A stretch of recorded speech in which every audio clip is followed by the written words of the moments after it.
Science is the great antidote to the poison of enthusiasm and superstition. Hi, I'm Juliette Selgren, and this is my podcast, The Great Antidote, named for Adam Smith, brought to you by Liberty Fund. To learn more, visit www.adamsmithworks.org. Welcome back. Today, on June 1st, 2022, we're going to be doing something a little bit different on the podcast. I've collected questions from people of all ages about retirement and savings, which I've found to be tricky, especially at a young age. And if you're anything like me, you know next to nothing, or you think you know something and you don't. And when I asked some other people, I realized that even adults don't really know that much. So today we're going to get into all of that, and I'm excited to bring Jason Fichtner on for the second time. He's the vice president and chief economist at the Bipartisan Policy Center, where he focuses on Social Security, federal tax policy, federal budget policy, retirement security, and much more. And that was already a lot of things to name. Welcome back to the podcast. Thank you for having me. It's good to be back. First, what is the most important thing that people my age or in my generation should know that we don't? You need to start saving today, and you're already a day behind. Well, so let's just jump into that then. As a young person, saving for being old sounds really unappealing because honestly, I have a lot of life to live until then. So why should I start saving? Why am I a day behind? And when/how should I start saving? Well, those are really good questions. Let's just unpack it. So one, always the question is, why should I start today? When you're in college or just coming out of college and it's your first job and you've got all these other expenditures going on. You need to pay off potentially student loans. You got to pay for your rent. You want to buy maybe a new car. You want to go on travel and vacation and see friends. So all these competing interests, and everything has opportunity costs and trade-offs, right? That's what we all know as economists. Everything has opportunity costs and trade-offs. The thing to understand, though, is that the earlier you start saving, the easier it becomes and the more years you have to compound interest. So just to give you an idea, if you start saving, when you're 21, 22, right out of college, and you save $200 every month, you don't increase it, you don't decrease it, just $200 every month, right? So you're talking about $2,400 a year. After 35 years, so when you start getting into your mid-50s, if you only had a 3% interest rate, you'd have $148,000. If you had a 6% interest rate, you'd have $286,000.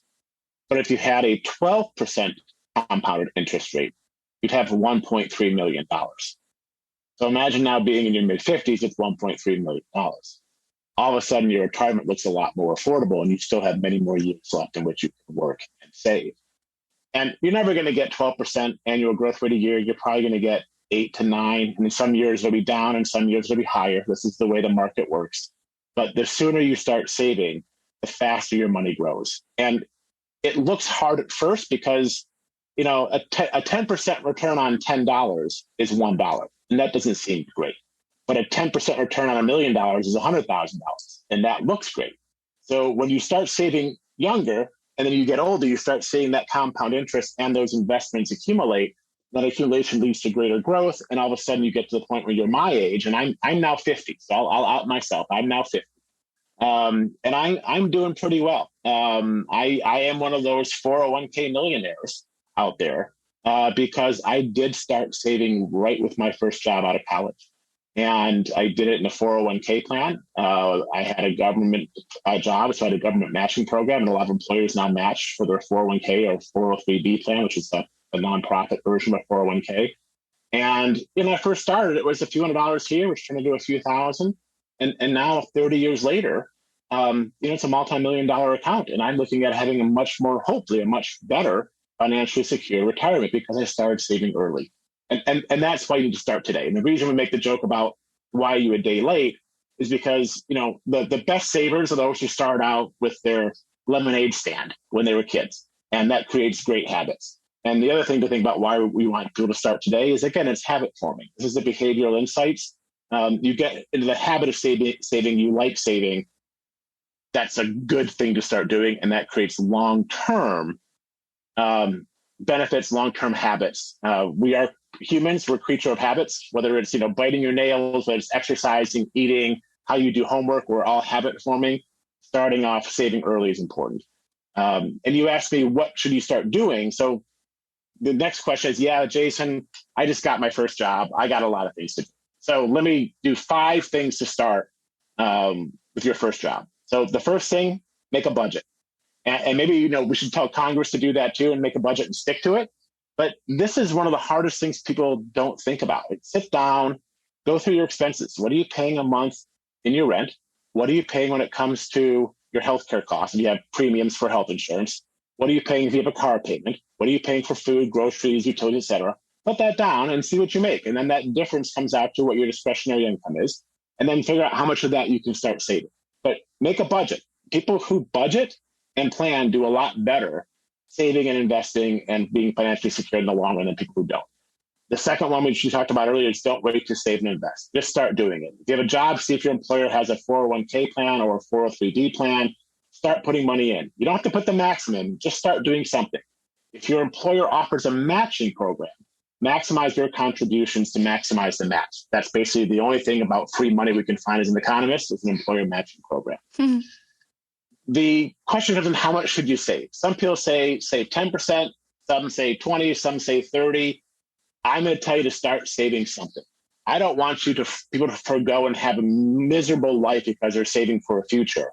I want them to enjoy the present and the future. But that's part of making a budget.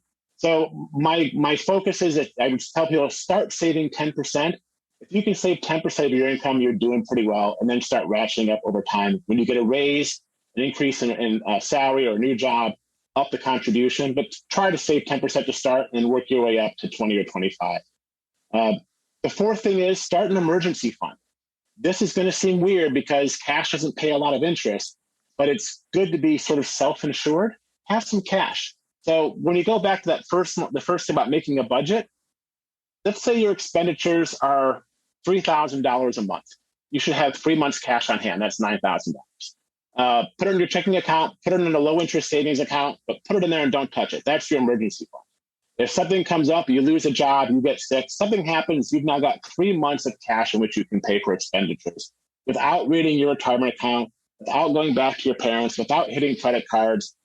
That is a financially smart decision and also has psychological benefits because you'll have less stress. That'll make you healthier. So start saving an emergency fund. And the fifth thing is pay off your debt. And that goes back to making a budget. When you start making your budget, you should have debt payments as part of that budget, assuming you have debt. Pay off your student loans. You don't have to pay them off early. Pay the payments, but make sure you're paying them off. Don't get in arrears. Don't stretch it out for 40 or 50 years. Stay on the terms. And don't get into credit card debt. It's way too easy to get into credit card debt these days. You just put the credit card down, it's flat easy and taking money out of your wallet and seeing the money's going. And we have this like cashless economy nowadays where it's all digital. But make a budget. Don't wait to save and invest. Save at least 10% of your income, but start working it up. Start an emergency fund, 3 months cash to pay, 3 months of cash to pay 3 months of expenditures, and then start paying off your debt in a reasonable, moderate, consistent manner. That's how you'd start. And we'll come back to a lot of those points. But first, you were mentioning that you can have up to 12% growth or something, 8 to 9% rate. I'm pretty sure my savings account has like a 0.0 something growth rate. So what type of savings are you talking about? What are the different ways to save? That's a really good question. Thank you for bringing that up. So with an emergency fund, it should be in something that's not going to lose its principal, and that's a savings account. So for the cash you want to keep on hand for emergencies, which doesn't really have tax consequences, you can take money out of the checking and savings account without having to create a tax bill. That should be in cash, and that should be in a checking account or savings. Just put it in there. Some people put it in the money market, but it needs to be liquid, something you can get out quickly if you need it for an emergency. But now you start going about, wait a minute, I want to save for retirement. I want to save for a house. I want to have that compounding interest accrue that is not less than 1%. I want better than 3. I want better than 5. You want something that's in that 6 to 10% range. And that's the stock market. So when you're younger, you can take on a lot more risk because you have more time in which to recover from downturns. And we've recently had a downturn. We've seen the market go down because of potential concerns about a recession. So that the NASDAQ, I think right now, is still down over 20% over the course of the year to date. But over the long run, markets go up, markets go down. Over the long run, they tend to go up. And so the market's been averaging, I think, roughly around 9% per year on average. That's where you get your long-term rate of return. So when markets go down, some people call it a buying opportunity. The point is not to panic and stay the course and keep your consistent savings habits. And you do dollar cost averaging, or if you have extra cash and want to buy when market dips, that's what a lot of people do when they have extra cash. But that's where your money should go, is in the market. And when you get to an employer that has a retirement plan, then people say, well, what do I put it in? Jason, I put it all into Bitcoin? The answer to that is no. Do I put it all into Google stock? The answer is no. If you're just starting out, keep it simple, right? There's an old acronym, KISS, KISS, people keep it simple, stupid. There are things that are now called target date funds. There are mutual funds or exchange traded funds that are based on the age at which you are supposed to retire. And you can change it if you want to retire at 60, 65, or 70. But the idea is if you're at 22 today, so I'm 50. If I want to retire in 20 years at 72, I'd have a 2040 or 2042 target date fund. And what that fund does is it actually rebalances over time every year based on your risk tolerance for age. And these are these standard rules of thumbs, and they're not always perfect, but for most people, they work out quite well. If you're starting out younger and you're in your 20s, these target date funds will be more heavily invested in equities, stocks, than they will fixed income or bonds. But those are more volatile, but over time, you're going to have a greater rate of return. As you get closer to retirement, say age 50 and above, that balance keeps shifting. It gets more towards equity and bonds, which give you fixed income in retirement, and away from the more volatile stock market equity funds. And so it's really easy. And most people today just put their money in a target date fund. I have a lot of my retirement money in target date funds because they're self-balancing. It's easy. I don't have to be tracking the market all the time. It's low cost. That's where I would start doing. So if you have an employer with a retirement plan, defined contribution plan, talk to them and see what their target date fund offerings are and find one that fits your potential target date retirement. And I would start investing in that to start. That's a good way to do. And what if I don't know, I think about my future and I can't see myself not working, and that will probably change. But what happens if I'm planning on never retiring? Should I still save?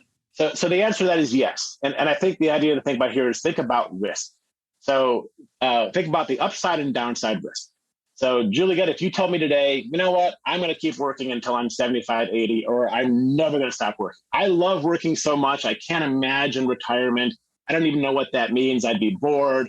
Forget it. I'm not going to do it. All right. So you're just going to keep working and not save. The downside risk is you get to the point where you can't work. You get a disability. And right now, for somebody your age, there's about a 1 in 5 chance you'll have a disability over some course of your lifetime that'll prevent you from working. That's 20%. Not 80, but that's still 20. That's significant. The downside is you won't be able to afford your lifestyle or be able to work, and you'll be in poverty. Take the flip side. You still continue to work until the day you die. And that could be a long life of 85, 90. You're constantly working, but you save. What does that mean now? What's the risk? Well, you have too much money. Bummer. You can now afford to do a lot more things. You want a nicer house, a bigger house. You want to travel first class on vacations. If you have kids and you want to give your kids money, you can do that. If you want to be a charitable philanthropist, you can do that. But again, the whole idea when thinking about savings is you're trying to mitigate some risk.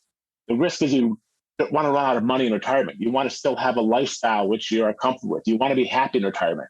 You don't want to have a retirement, or even if you're not thinking about retirement, you don't want to have your elder years be impoverished. You want to be able to enjoy them. And that's a cost of life cycle. And that's why when people say, I can't afford to save, you can't afford not to save today. But you don't want to put yourself in poverty today just to have a secure retirement. There is a balance. And that's why it's important to go back to that first point, make a budget and start early. And that's how you start having. So you should start saving today because, again, the upside is you'll just have more money to know what to do with. And that seems like a good problem to have. But the downside is if you don't start saving, you may be impoverished in poverty in old age. And that's never good. So what about a Roth IRA? When I was in high school, this is the account that all of we had this mandatory like learn how to save course thing. And they were like, oh, a Roth IRA, but what is it? How is it different from a 401k? Should I use that instead? What do I do? Okay, so first of all, the first answer is it depends on your goals and your taxes. So a traditional retirement account that I've been talking about generally is a tax deferred retirement account. What that means is you put money in before Uncle Sam takes its money out. So if you make $100 in wages and you put $100 into the market in a traditional 401k account, all $100 goes in. You don't pay tax on it today, but it grows tax deferred. And when you retire and take it out, you do pay taxes on that account. But you would pay what would be your tax rate at the time of retirement. So a traditional retirement account, a traditional IRA, 401k, no tax today, but tax when you retire. So what you're trying to do here is you're arbitraging your tax rate. When you are younger, you may have a lower tax rate than when you are older. But if you're in your mid-peak earning years, your tax rate may be higher today and lower in the future. So if your tax rate's higher today, you want the deferral, so you pay less tax when you retire. So what's a Roth? A Roth is after-tax money going into an account that is not taxed when you retire. So the whole thing is it's a tax arbitrage. So if for young people, the reason they tell you that a Roth may be better off is that you are usually, when you're starting off, in a lower tax bracket. You're not making a lot of money, so you're not in the higher tax brackets, where you might be in a higher tax bracket when you retire. So a Roth is post-tax money, but you don't get taxed when you retire. So whatever you have in there is yours when you retire. The government doesn't take any money away from it. And because it's a lower tax today, you're not missing out on the deferral. But when you start getting older and you make more money, the deferral might be more important, as is the tax break today, and you might want to switch to a traditional. This is why it depends. Some employers don't offer a Roth IRA, some do, but it's worth sitting down and figuring out what your tax rate is. The higher your tax rate today, the more you want to have a traditional 401k type plan. The lower your tax rate is today, the more you want to have a Roth. You explain it better than a public school teacher. Good job. I'm glad to hear that. But keep in mind, from an investment standpoint, there is no difference. What I mean by that is if you want to pull out an Excel spreadsheet and put in $100 today and grow it by 10% over the next 50 years and whatever that number comes out to be, and then tax the entire amount at 20%, you'll get a net number. You take that $100, you take out $20 today, so you have $80 left, and you grow it by the same amount of time and interest rate, the net number is also the same. So the only difference between an IRA and a Roth at the end of the day are the tax rates at the beginning and at the end. Cool. It makes a lot of sense now. So then where does an HSA, a health saving account, fit into all of it? Because I've heard this thrown around by adults, and I found out that people use it for savings instead of its intended use, which I'm pretty sure is healthcare savings. So a health savings account is another tax-deferred savings vehicle, which is trying to allow people to put money aside before tax to pay for health expenditures. So you can use it to pay for glasses, medical care, prescription drugs, etc. The kicker, though, is that there's only a certain amount. If you don't use it, you lose it. And so there's some limits on how much you can roll over as a savings. So the ones who do their HSA the best are those who have budgeted and can actually budget their health care. So if you know every year you're going to buy a new pair of glasses and the glasses cost you $300, but you know you're going to the dentist, the dentist is going to cost you X. You can put that money aside in HSA, and what you get out of that is the tax break. So if you're in the 25% tax bracket, then you can put $100 in, and instead of having to use after-tax money, which you'd have 75, so you're basically buying $100 worth of value where you would have been able to pay 75 before without having an HSA. But there's rollover considerations. I think HSAs are great, but you really need to be able to plan for your healthcare. Where I think it becomes a lot more important for people is those who have families and have higher medical costs that are predictable. Again, kids are expensive, families are more expensive than singles. I would not necessarily recommend an HSA for someone just starting out of college in their first job. Your healthcare costs are likely to be low unless you have conditions which you have predictable expenditures for prescriptions, et cetera. And then you can budget how much that would be and put that in an HSA to get the tax break. But that's the difference. And so if you're thinking about an HSA and you're younger, I would talk to a financial professional to have them walk you through the pros and cons and make sure they have you budgeted properly so you do get the maximum tax benefits and don't lose out on any money. If I'm going to invest in my retirement, I would want to know what it would look like. Are there approaches that I should take through saving throughout my life, like keeping money more liquid versus in a retirement account in different percentages at different times, or being more aggressive at certain points or more conservative in saving and investing and all of that? So the first rule of investing is to have a diversified portfolio, right? Don't put all your money in crypto. Don't put all your money in Amazon. You want to diversify.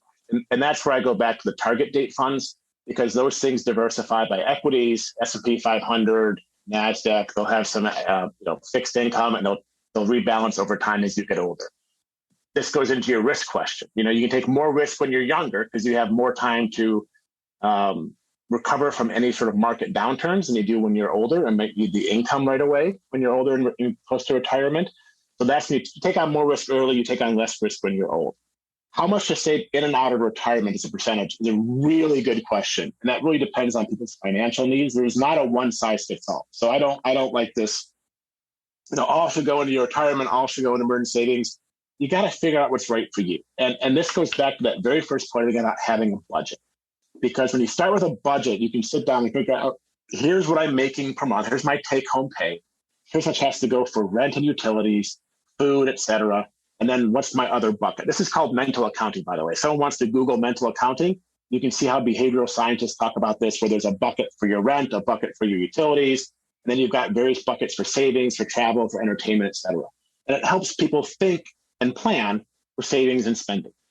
And when you're starting out, you want to have some liquidity, and that's the emergency savings. So what I suggest people do is make sure they have 3 months of cash on hand. And then once they hit that value, they can start being more risk-taking with some of their other savings.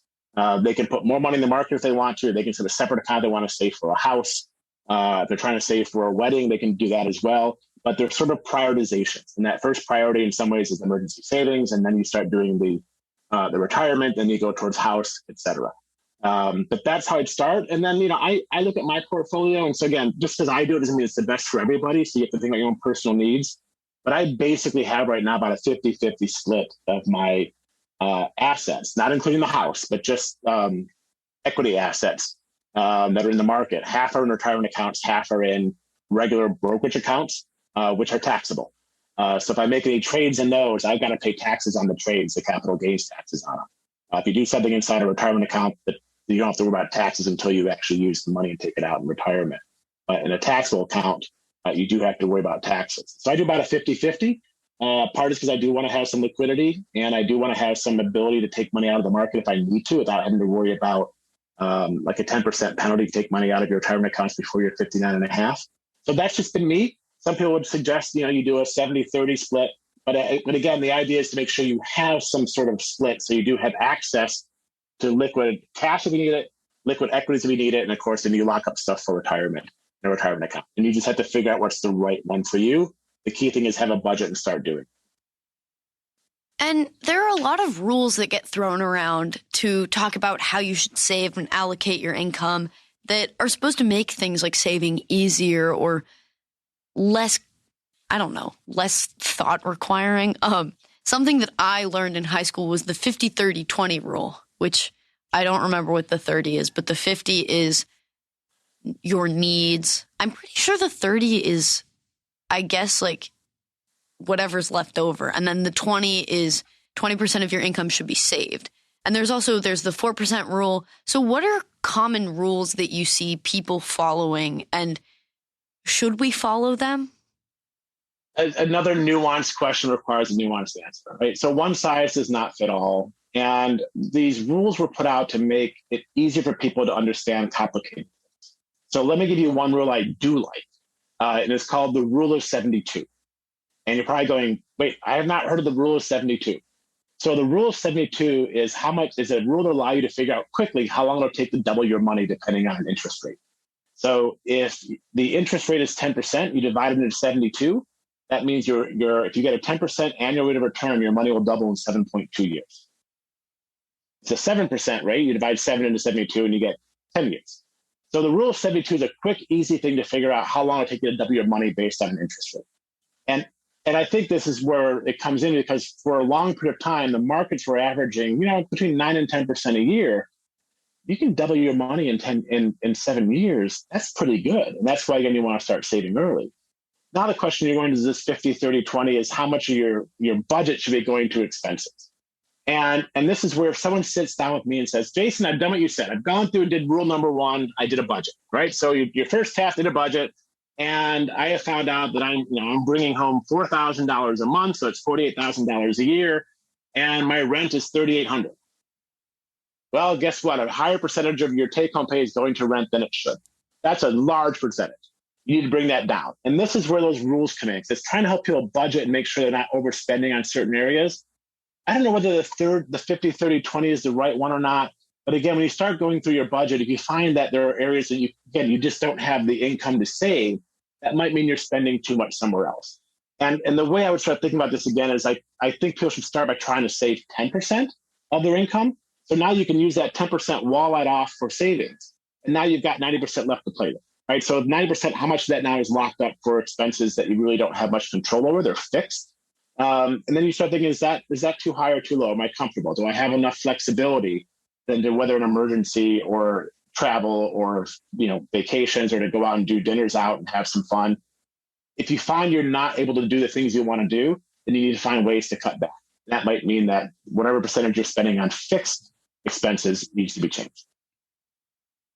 My mom started saving really late in the game for a bunch of reasons. One of them being she moved here, and moving to a new country, she wasn't sure she was going to stay. Like, who knows? Why would she want to save for retirement if she didn't even know where she was going to be living next year, right? And there are a lot of people like that. And she always says now that she wants to ensure that she won't be a burden for us. But she started saving pretty late in the game. So what's the best advice you have for people like my mom who have started saving late but want to be ready for retirement? So you can it's basically called catch-up savings. So if you're starting late, so if you're not in your 20s, but you're now, I'm 50. So if you're starting at 50, you would have lost 30 years of compounding growth, which means you've got to save a lot more than 10%. You've got to start saving maybe 50% of your income before. And this is where it becomes really challenging. It's still to make tough choices. Again, there's no such thing as a free lunch. There are opportunity costs.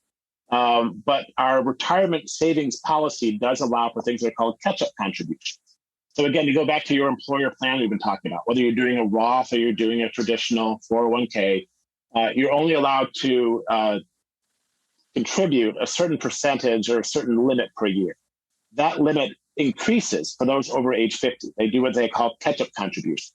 So there's a tax advantage for those over 50 to make additional contributions to savings because they realize people might not have started out early enough. So a suggestion would be for people to consider whether they can afford, if they're over 50, putting more money into their retirement savings to catch up for the lost savings they didn't do when they were younger. And they might be thinking, well, how much do I need in retirement? And this is kind of a tricky question too, because people always ask, what's your retirement number? Do you need $1 million? Do you need $2 million? Is Social Security going to be there for me? Is it going to be enough for me? You've got to think holistically. And this is where some of those rules of thumb come back in, not because they're always right, but they help you think about whether you're on track or not. And so some of the rules of thumb is by the time you're age 30, you want to have saved up the equivalent of 1 year of your gross salary. So if you're making, $50,000 a year at the time you're 30, you should have saved $50,000. And that can include what you've got saved in an emergency fund, plus what you're saving in your retirement or what you saved in brokerage account altogether. By the time you're 40, it's supposed to be 3 times your annual income. That'd be if you're making $50,000, $150,000 a year. At age 50, 6 times your income. By age 60, which is where you're getting close to retirement, it's 8 times your income. So the reason we base it on income is that people basically have a budget constraint and they spend up to the budget constraint. The more they make, the more they spend. They buy bigger houses, bigger cars, more expensive cars, vacations. You want to make sure you have some sort of standard of life and quality of life that's consistent with what your pre-retirement years were going into retirement. And so we basically peg it to income. But again, if you were making $100,000 a year by the time you're 60, you should have $800,000 saved. By 67, you'd have 10 times saved, which would be $1 million. So this is how you start thinking about it. And for those who haven't started saving earlier, they've got to save more and catch up because they're going to have to sacrifice something. Maybe they don't buy a bigger house. Maybe they don't buy a new car as often. But those are choices. And again, everything has opportunity costs and trade-offs. Everything's scarce. But that's what people need to start doing if they haven't started saving when it comes to saving. And okay, so I'm kind of young to be thinking about a house, or am I?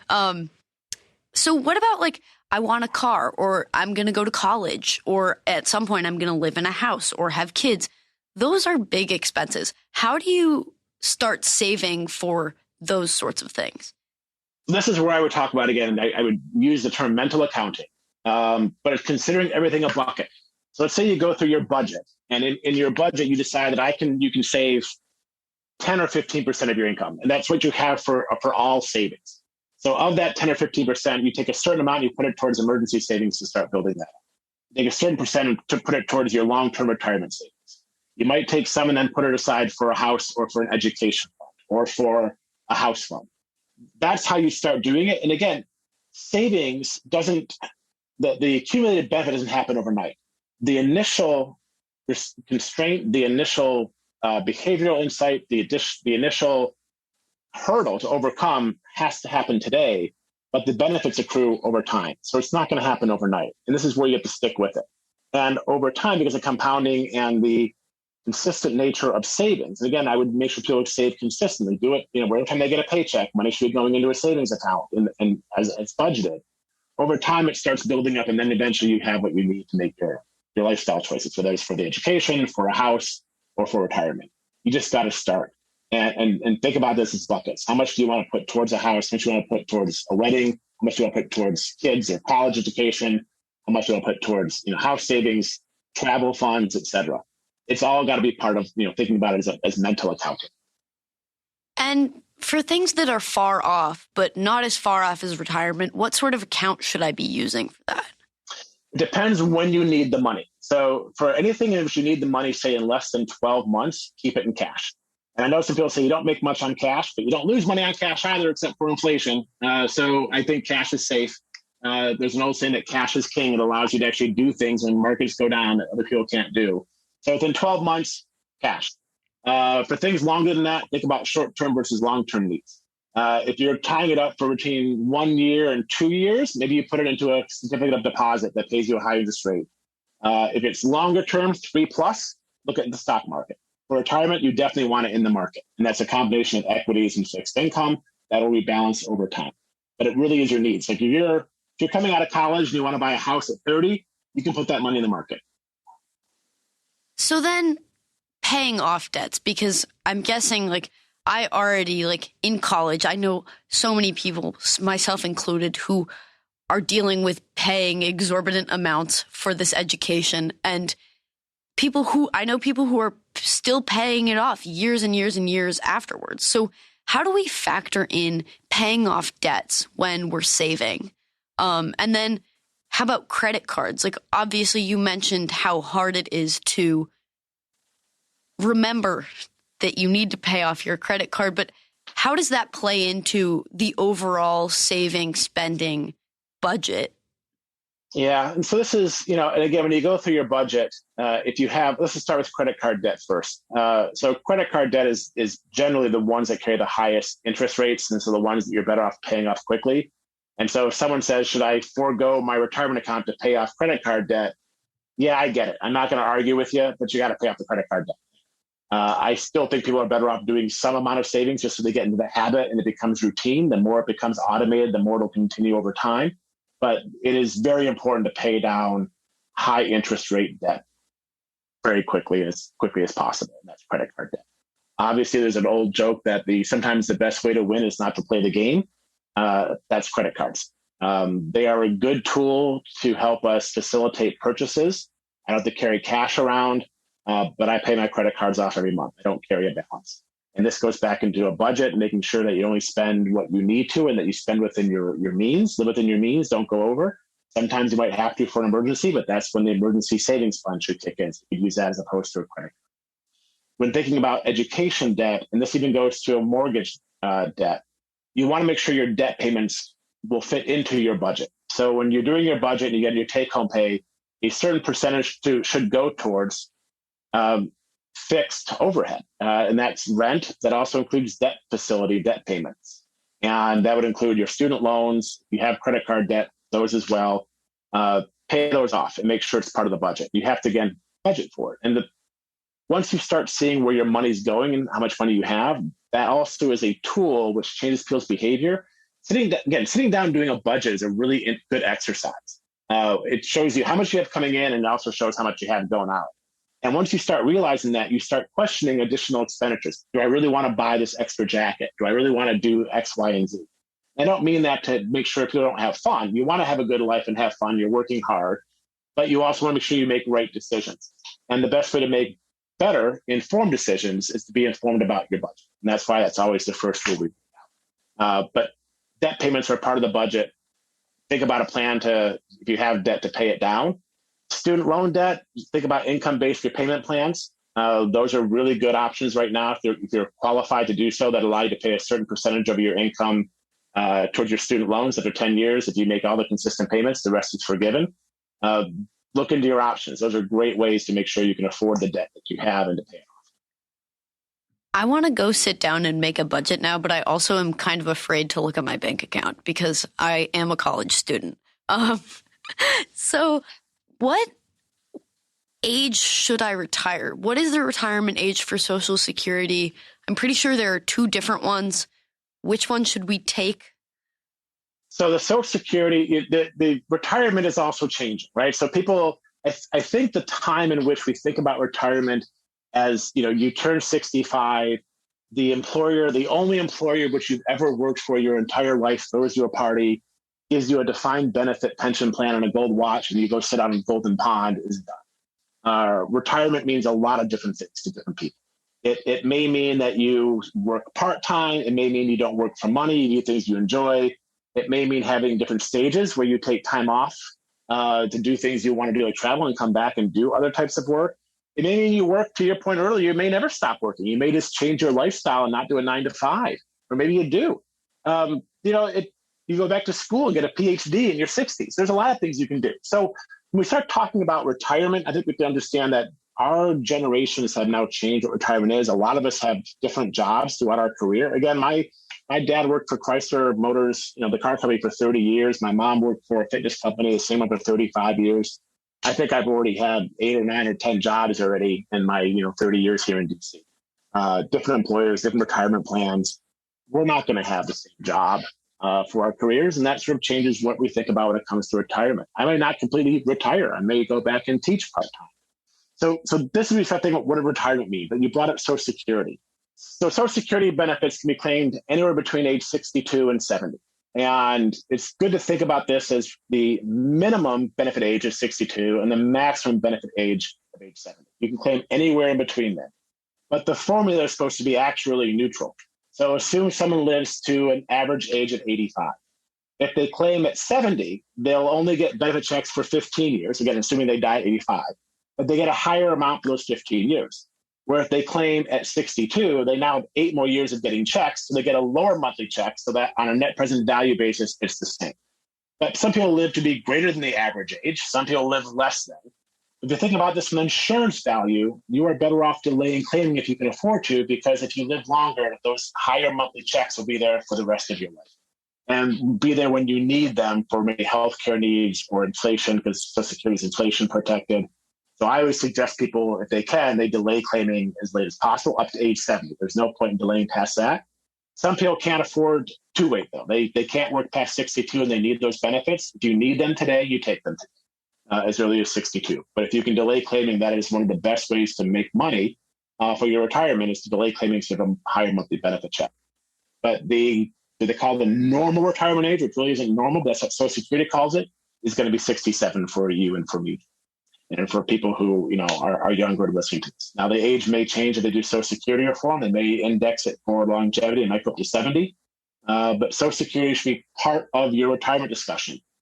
We talk about the three-legged stool of retirement. The three legs of a stool that makes it stand and sturdy are your personal savings, an employer plan, which could be a defined contribution plan that you're saving and they're saving too as well, and Social Security. Those are the three legs of a stable retirement. Now, if any one of those is wobbly, the stool wobbles. So Social Security will be there in some fashion. Just don't expect it to be everything for you or to be nothing.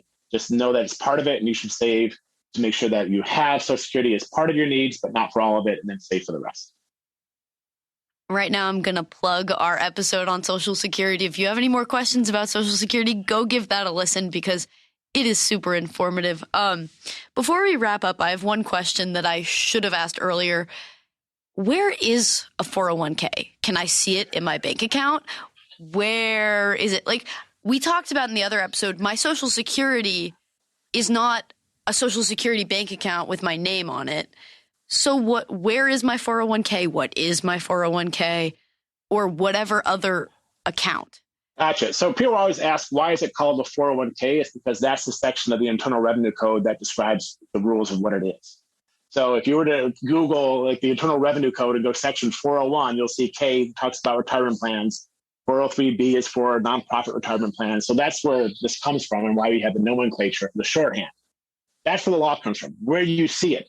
So if you were to establish one, your employer has a record keeper and a plan sponsor and has a broker. So for example, the Bipartisan Policy Center, we have our 401(b), which is the plan for nonprofits, through Vanguard.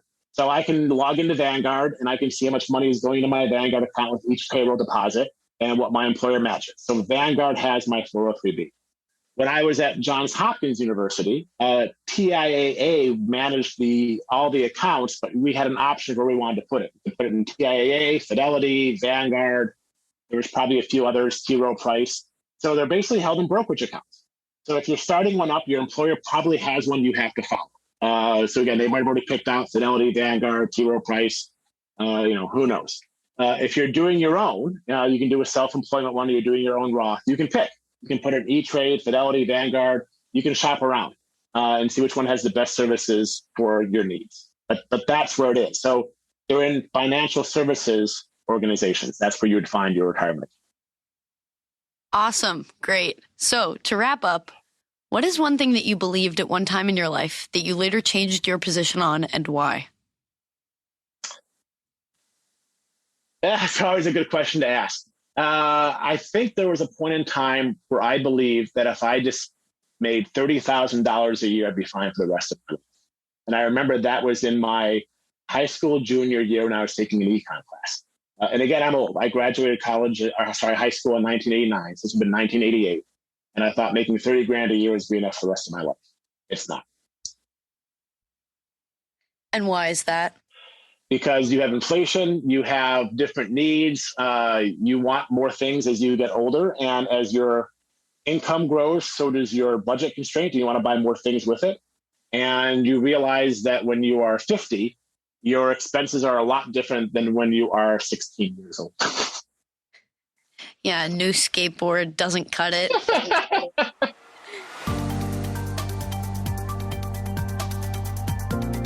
Once again, I'd like to thank my guest for their time and insight, and I'd like to thank you for listening to the Great Antidote podcast. The Great Antidote is sound engineered by Rich Goyette. If you have any questions, any guests or topic recommendations, please feel free to reach out to me at thegreatantidote@gmail.com. Thank you.